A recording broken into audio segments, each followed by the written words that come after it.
الحديث كتاب الله وخير الهدي هدي محمد صلى الله عليه وسلم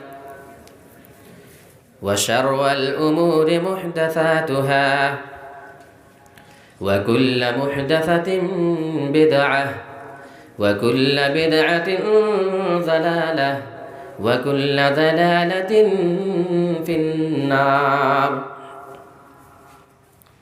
أعوذ بالله من الشيطان الرجيم. بسم الله الرحمن الرحيم.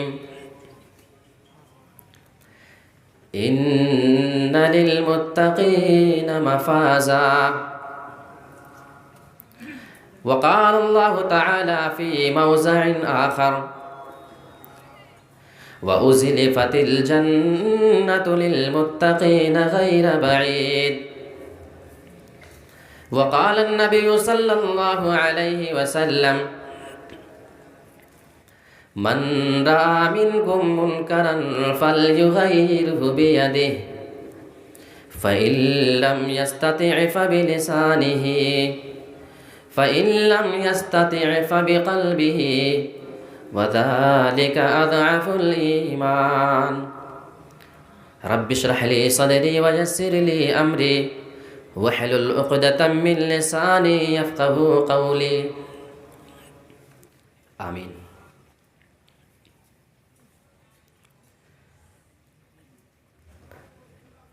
نہایت ہی محترم و موقر صدر اجلاس، ناظم جلسہ،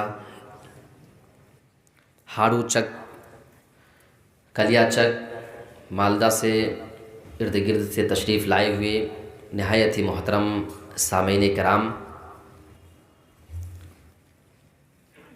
رات کا 11 بجے کا وقت ہے. ہم آپ کے سامنے انشاءاللہ کچھ ایسی باتیں رکھیں گے کہ جس کو سننے کے بعد اور اس پر غور کرنے کے بعد ہمارے اور آپ کے دل بھی دہلیں گے. ہماری اور آپ کی زندگی پر گناہوں کے جو دھبے لگے ہوئے ہیں، جو زنگ لگے ہوئے ہیں، وہ انشاءاللہ ہم سے دور ہو سکتے ہیں.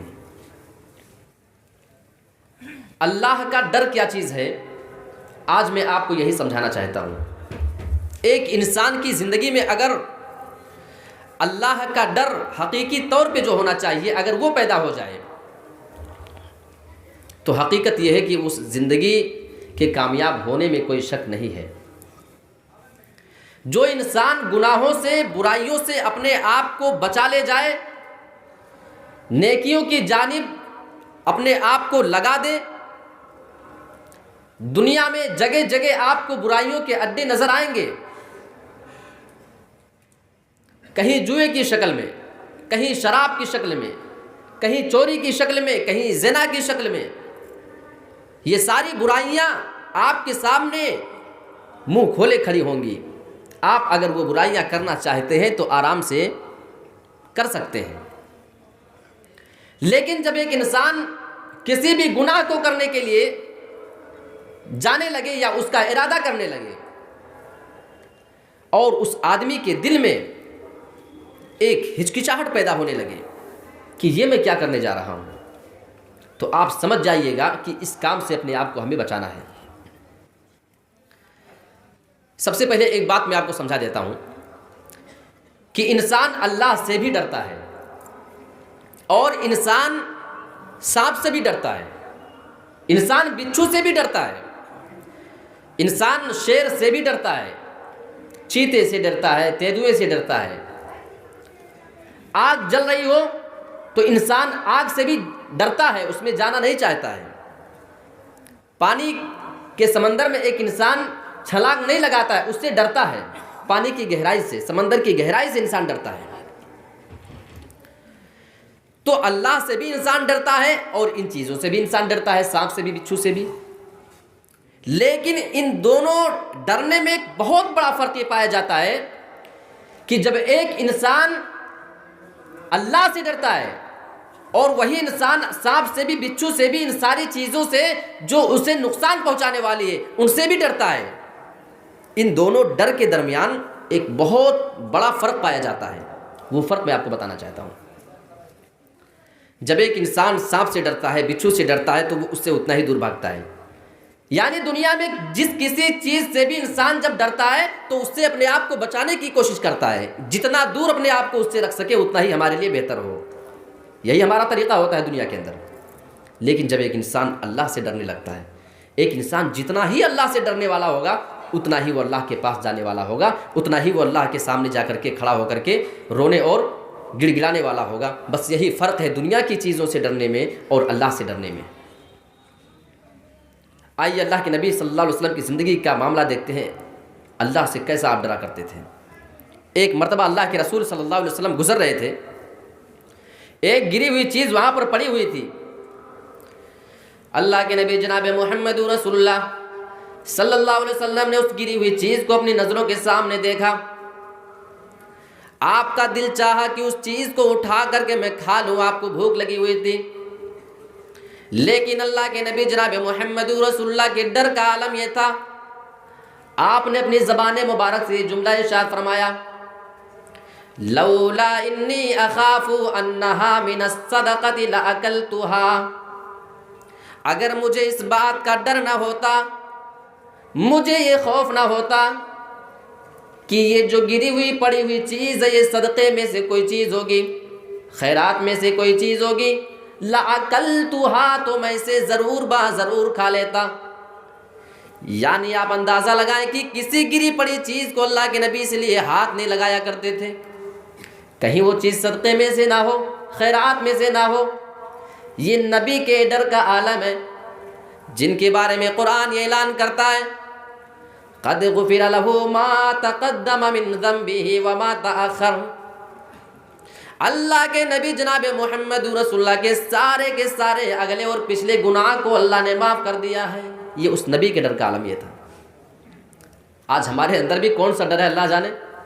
وہاں نبی کسی گری پڑی چیز کو نہیں کھایا کرتے تھے، آج اگر ہم کسی کے مال اور زمین اور جائیداد پہ اگر قبضہ کرنے کا موقع پا جائیں تو سب سے پہلے ہم اس پر جو ہے اپنی حصے داری ضرور جتائیں گے۔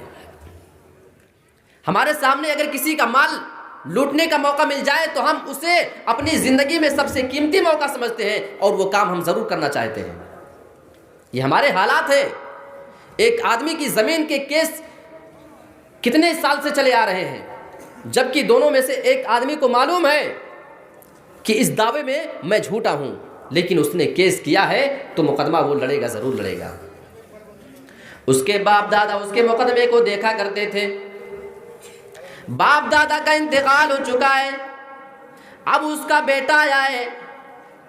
باپ نے مرنے سے پہلے اپنے بیٹے کو بتا دیا تھا، میرے بیٹے اس زمین کے اوپر جو میرا مقدمہ فلاں آدمی سے چل رہا ہے، حقیقت یہ ہے کہ یہ زمین تو ہماری نہیں ہے، لیکن اس زمین کے پیچھے میں نے وکیلوں کو بہت روپیہ پیسہ کھلایا ہے، میرے جج سے بھی اچھی سیٹنگ ہے، اور میرے بیٹوں ذرا دیکھنا میرے مرنے کے بعد کہیں زمین ہاتھ سے نہ چلی جائے۔ آج ہم مسلمانوں کا یہ عالم ہے، یہاں موت کا وقت قریب ہے لیکن بیٹوں کو وصیت یہ کی جا رہی ہے کہ اس زمین پہ قبضہ نہ چھوڑنا، جبکہ اسے معلوم ہے کہ یہ زمین ہماری حقیقت میں ہے نہیں۔ یہی معاملہ تو اللہ کے نبی جناب محمد رسول اللہ کے زمانے میں بھی ایک بار پیش آیا تھا۔ دو صحابی اللہ کے نبی کے پاس آئے تھے، ان دونوں کا ایک زمین کے بارے میں جھگڑا ہو گیا تھا۔ دونوں نبی کے پاس آئے شکایت لے کر کے، ایک آدمی کہہ رہا اللہ کے نبی یہ زمین تو میری ہے، اسے مجھے دے دیجئے۔ دوسرا کہنے لگا اللہ کے نبی یہ آدمی تو جھوٹ بولتا ہے، یہ زمین ہماری ہے، اس آدمی کی نہیں ہے۔ دونوں اللہ کے نبی کے سامنے کہہ رہے ہیں کہ یہ زمین ہماری ہے، وہ کہہ رہا کہ ہماری ہے۔ ہم ذرا اپنا ایمان ٹٹولے اس واقعے کی روشنی میں۔ اللہ کے نبی نے فرمایا میرے دوستو، دونوں آدمی یہی کہہ رہے ہو میری ہے یہ زمین میری ہے، مجھے تو سمجھ ہی نہیں آ رہا کہ یہ زمین حقیقت میں کس کی ہے۔ اچھا ایسا کرو، نبی نے ایک طریقہ ان کو بتایا کہ تم دونوں اپنی اپنی دلیل مجھے سمجھاؤ، ثبوت دو، پروف کرو کہ یہ زمین کس کی ہے، جس کی دلیل مجھے زیادہ مضبوط نظر آئے گی میں زمین کا فیصلہ اسی آدمی کے حق میں کر دوں گا۔ یہ نبی نے ان کے سامنے رکھا. اب ایک آدمی بڑا چرب زبان تھا, بولنے میں بڑا ماہر تھا, اس کی زمین نہیں تھی لیکن بولنے میں اتنا ماہر تھا کہ اللہ کے نبی کو اپنی بات بڑی اچھی طریقے سے سمجھا لے جا رہا ہے, نبی کو اس کی بات سمجھ میں آ رہی ہے. اور دوسرا آدمی بیچارہ جس کی زمین حقیقت میں تو تھی لیکن بولنے میں اتنا کمزور تھا, سمجھا ہی نہیں پا رہا, اتنا چرب زبان نہیں ہے, بول پا رہا ٹھیک سے کہ نہیں بول پا رہا, سمجھا نہیں پا رہا ٹھیک سے, تو نبی کو اس کی بات نہیں سمجھ میں آئی. اللہ کے نبی جناب محمد رسول اللہ نے جب دونوں کی دلیلیں سنی, دونوں نے جب اپنے اپنے دلیل اپنے اپنے ثبوت پیش کر دیے, اپنے اپنے پروف جب دونوں لوگوں نے پیش کر دیا, اللہ کے نبی کو اس آدمی کی بات زیادہ مضبوط معلوم ہوئی جو آدمی بڑا تیزی کے ساتھ بولے جا رہا تھا. نبی اکرم کو اپنی بات کو بہت اچھی طریقے سے سمجھانے میں کامیاب ہو چکا تھا, لیکن سچ یہ ہے کہ یہ زمین اس آدمی کی نہیں بلکہ اس آدمی کی تھی. آپ نے فرمایا میرے دونوں ساتھیوں, میں نے تم دونوں کی دلیل بہت غور سے سنی ہے.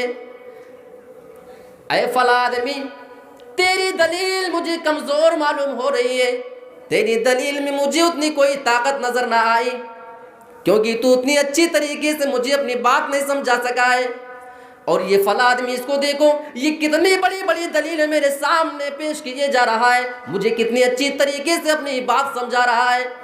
لہٰذا میں نے تم دونوں کی بات کو غور سے سنا اور میں اس نتیجے پہ پہنچا ہوں کہ میں اس زمین کا فیصلہ ایسے آدمی کے حق میں کر دیتا ہوں جس کی دلیل مجھے زیادہ مضبوط معلوم ہو رہی ہے, زمین اسی کی ہے, لے کر کے جاؤ. اللہ کے نبی نے فرمایا میرے پیارے دوست, تیری دلیل مجھے سب سے زیادہ مضبوط معلوم ہوئی, یہ لے جا اپنی زمین, یہ میں تجھے فیصلہ کر کے دے رہا ہوں. لیکن دینے سے پہلے وہ آدمی جب نبی کا یہ فیصلہ سنتا ہے مارے خوشی کے پھولے نہیں سماتا ہے, اس آدمی کی زبان اچانک بند ہو گئی, اس آدمی کے چہرے پہ حساس و بشاش ہونے لگے, اس آدمی کا چہرہ بھی مارے خوشی کے تمتمانے لگا, چمکنے لگا کہ اب تو زمین ہماری ہو چکی ہے, نبی نے فیصلہ کیا, اب کون پلٹائے گا. وہ آدمی یہی سوچ رہا تھا کہ یہاں سے نبی کے پاس سے نکل کے جائیں, لیکن جانے سے پہلے اللہ کے نبی جناب محمد رسول اللہ نے اپنی زبان سے ایک جملہ ارشاد فرما دیا. غور کرو کون سا جملہ تھا. اس آدمی نے نبی کے جب اس جملے کو سنا تو کون سا طریقہ اس نے اختیار کیا. کیا آج نبی کا وہ جملہ ہم مسلمانوں کے لیے کافی نہیں ہے, یا اس نبی کے جملے کو ہم ماننے کو تیار ہی نہیں ہیں؟ اللہ کے نبی نے فرمایا اے میرے پیارے دوست, زمین تو میں تجھے دے رہا ہوں, لیکن میں نہیں جانتا کہ یہ زمین تیری ہے یا نہیں. حقیقت یہ ہے کہ تو اس زمین کے بارے میں بہتر جانتا ہے کہ کس کی ہے. اگر یہ زمین تیری ہے تو ٹھیک ہے, اگر یہ زمین تیری نہیں فَإِنَّمَا هِيَ قِطْعَةٌ مِّنَ النَّارِ, اگر یہ زمین حقیقت میں تیری نہیں تو اے میرے دوست یہ جہنم کا ٹکڑا تجھے دے رہا ہوں, جہنم کا ٹکڑا میں تجھے دیے دیتا ہوں. اگر تیری مرضی ہے چاہے تو لے کر چلا جا اور چاہے تو اس کو چھوڑ کر کے بھی جا سکتا ہے. ابھی جب پہلے نبی کا فیصلہ سنا تھا مارے خوشی کے اس کا چہرہ چمکنے لگا تھا, جیسے نبی کے الفاظ سنتا ہے خاموش ہو گیا, کہنے لگا اللہ کے نبی یہ زمین تو میری نہیں, میری اسی بھائی کی زمین ہے, اسی کو دے دی جائے. غور کرو وہ کون سا ایمانی جذبہ تھا, وہ کون سا اللہ کا ڈر تھا. نبی کی زبان سے صرف ایک جملہ سنا تھا, بڑی قیمتی زمین تھی. نبی نے فرمایا چلو اچھا ہوا, ٹھیک ہے اگر تمہاری نہیں میں اسی آدمی کو یہ زمین دیتا ہوں, لو تم لے کر کے جاؤ. کہنے لگا اللہ کے نبی, اب دوسرا آدمی بول رہا ہے اے اللہ کے نبی یہ آدمی تو جھوٹ بولتا ہے, یہ زمین میری بھی نہیں ہے, اسی آدمی کی زمین ہے, لہٰذا یہ زمین اسی آدمی کے حوالے کر دی جائے. اب اللہ کے نبی حیران ہو گئے, ابھی جھگڑ رہے تھے کہ زمین ہماری ہے ہماری ہے, اور ابھی اس نے کہا کہ اس کی ہے تو تم نے بھی کہہ دیا کہ اس کی ہے, یہ کیا معاملہ ہے, میری سمجھ میں نہیں آ رہا ہے. دونوں چھوڑ کر کے بھاگے. یہ آدمی اس لیے سے وہ زمین نہیں لیتا ہے کہ ہو سکتا ہے ہمارے باپ دادا نے اس زمین پہ ناجائز قبضہ کیا ہو اور اس کی سزا ہم کو نہ جھیلنی پڑے, لہٰذا دونوں وہ زمین چھوڑ چھاڑ کر کے بھاگ گئے. یہ تھا اللہ کے نبی کا صرف ایک جملہ فَإِنَّمَا هِيَ قِطْعَةٌ مِّنَ النَّارِ, کہ یہ جہنم کا ٹکڑا میں تمہیں دے رہا ہوں, چاہو تو لے لو اور چاہو تو چھوڑ کر کے جا سکتے ہو. آج ہمارے بھی مقدمات چل رہے ہیں, ہمیں معلوم ہے کہ ہمیں اچھے سے اچھے وکیل کے پاس کیسے جانا ہے، اس کو روپیہ پیسہ کھلا کر کے یہ کیس اپنے حصے میں کیسے کرانا ہے، ہمیں سب طریقہ معلوم ہے، لہٰذا ہم اسے اختیار ضرور کریں گے۔